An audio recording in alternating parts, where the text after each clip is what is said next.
साथियों जरा ध्यान दीजिए। हर्ष का विषय है हमारे प्रदेश उपाध्यक्ष आचार्य श्री शिव पूजन दीक्षित जी राष्ट्रीय कार्य समिति के द्वारा प्रदेश प्रभारी नियुक्त किए गए हैं। ये हम सबके लिए प्रसन्नता और गर्व का विषय है। हमारे प्रदेश अध्यक्ष माननीय श्री ऋषि त्रिवेदी जी के द्वारा जिस प्रकार प्रदेश में संपूर्ण प्रदेश में कार्य हो रहा है और ऐसे में हमारे शिव पूजन दीक्षित जी जैसे प्रभारी का जब साथ मिलने जा रहा है तो जैसे लग रहा है हमारी शक्ति 4 गुनी बढ़ गई है बजाय 2 गुनी।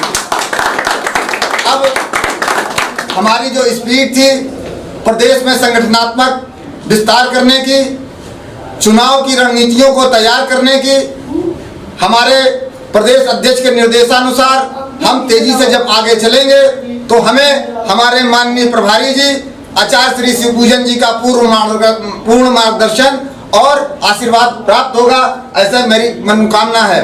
और इस अवसर पर हम चाहेंगे कि हमारे प्रदेश अध्यक्ष जी 2 शब्द और उसके पश्चात हमारे माननीय नवनियुक्त प्रदेश प्रभारी जी भी अपना मार्गदर्शन हम सबको दें। आज बड़ा हर्ष की बात है कि मुझे एक राज्यपाल मिल रहा है जो कि हम लोगों को एक बार प्रशस्त करेगा, एक दिशा देगा जो कि हम आगे चल करके उस रास्ते पे चलने का प्रयास करेंगे। जहाँ तक प्रभारी है, प्रभारी का दायित्व है, अभी सभी जिलों में जिला प्रभारियों की नियुक्तियों के साथ सभी जिला अध्यक्षों का चुनाव हमारे प्रभारी जी करा करके सबको जो है लोकतांत्रिक प्रक्रिया के तहत लाएंगे। और इसी मार्गदर्शन में हमको बहुत पूर्ण विश्वास है कि जो कि उपाध्यक्ष के पद पे रहते हुए हमारा काफी सहयोग किया है, अब तो प्रभारी के पद पे हैं और राष्ट्रीय से इनका प्रभारी पद चुना गया है, तो इस तहत अब और आगे जब बढ़ करके हमारा साथ देंगे, ऐसा मेरा विश्वास है। जय हिंदू राष्ट्र। जय हिंदू राष्ट्र।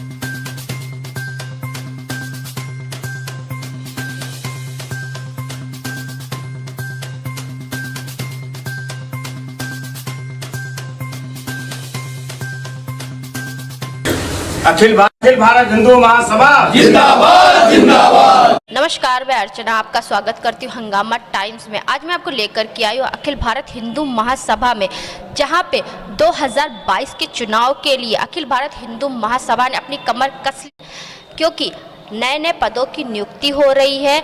उत्तर प्रदेश के प्रदेश प्रभारी नियुक्त किए गए शिव पूजन दीक्षित आखिर 2022 के लिए क्या तैयारी और किस तरीके से वो प्रदेश प्रभारी के पद पर बैठ करके और पद का सम्मान करके किस तरीके से अखिल भारत हिंदू महासभा को आगे से आगे बढ़ाने का कार्य करेंगे, आइए चलते हैं उनसे बात करते हैं। तो शिव पूजन दीक्षित जी, आपको बहुत बहुत बधाई हो प्रदेश प्रभारी पद पर नियुक्त होने की। धन्यवाद। तो आज के मौके पर क्या कहना चाहेंगे? आज के मौके पर सबसे पहले मैं राष्ट्रीय अध्यक्ष स्वामी त्रिटनी जी महाराज के चरणों में नमन करते हुए हमारे ऊपर जो राष्ट्रीय नेतृत्व ने विश्वास जताया है, राष्ट्रीय नेतृत्व ने जो विश्वास जताया है उनको धन्यवाद देते हुए, और मैं सबसे पहले धन्यवाद दूंगा अपने प्रदेश अध्यक्ष ऋषि त्रिवेदी जी को, कार्यकारी अध्यक्ष पंकज तिवारी जी को, और हमारे श्रम प्रकोष्ठ के अध्यक्ष जी को, व्यापार मंडल के प्रकोष्ठ के जो हमारे प्रदेश अध्यक्ष हैं, हमारे अन्य प्रकोष्ठों के जो अध्यक्ष हैं, मैं सभी को धन्यवाद दूंगा कि उन लोगों ने मुझ पर विश्वास जताते हुए मेरा नाम इन लोगों ने दिल्ली के लिए बढ़ाया और दिल्ली से मेरी नियुक्ति हुई है। मैं इन सबको साथ में लेकर के चलने का काम करूंगा। अखिल भारत हिंदू महासभा प्रदेश में गांव-गांव तक जाकर के लोगों तक अपनी बात पहुंचाएगी और गांव-गांव में जाकर के हम अखिल भारत हिंदू महासभा को मजबूत करने का काम करेंगे। जिला इकाई से लेकर के हम ग्राम इकाई तक जाएंगे और जन जन तक अपनी बात पहुंचा करके 2022 के चुनाव का आगाज करेंगे और सभी जिलों में जो है अपना एक प्रभारी नियुक्त करूंगा। वार्ड तक मैं अपना प्रभारी नियुक्त करके सभी जिलों के जिलाध्यक्षों का चुनाव करा करके और एक लोकतांत्रिक प्रक्रिया हिंदू महासभा में स्थापित करने का काम करूंगा। जिस तरीके से आप वर्तमान स्थिति देख रहे होंगे, किसान भाइयों की हालत कितनी खराब है।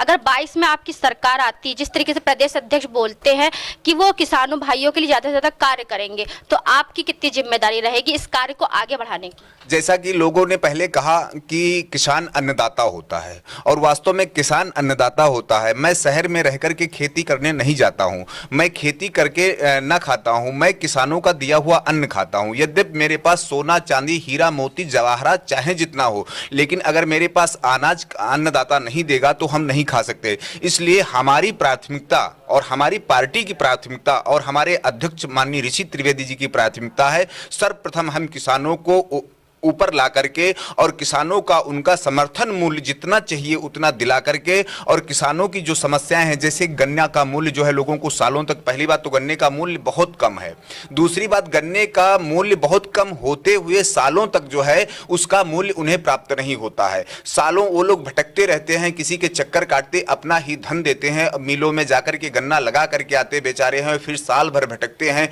पता लगा अगले साल उनको खेती में पांच डालने का पैसा नहीं होता है। हम किसान आयोग का गठन करके उनके अधिकारों को, हर व्यक्ति अपने अपने क्षेत्र में अपने अपने अधिकारों को मांग रहा है, लेकिन आज किसान भाइयों के लिए कोई अधिकार मांगने के लिए तैयार नहीं है। जैसा कि मैं देख रहा हूं दिल्ली के बॉर्डर पर किसान लोग अपना डेरा डाले पड़े हैं, इस समय कड़कड़ाती हुई ठंड में डेरा डाले हुए हैं, उनकी कोई सुनने वाला नहीं है। 4 दौर की मीटिंग हो चुकी है लेकिन उसका कोई फल नहीं निकला है। मैं ऐसा नहीं चाहता हूं। किसान अन्नदाता है, वो सर्वोपरि है। किसान आयोग का गठन करके उनके जो है अधिकारों का उनको दिलवा करके हम तभी चैन की सांस ले सकते हैं। तो देश की जनता से क्या कहना चाहेंगे 2022 के चुनाव के लिए? देश की जनता की सबसे पहली बात तो हमारे राष्ट्रीय अध्यक्ष जी का जो कहना है, जात पात की करो विदाई, हिंदू हिंदू भाई भाई।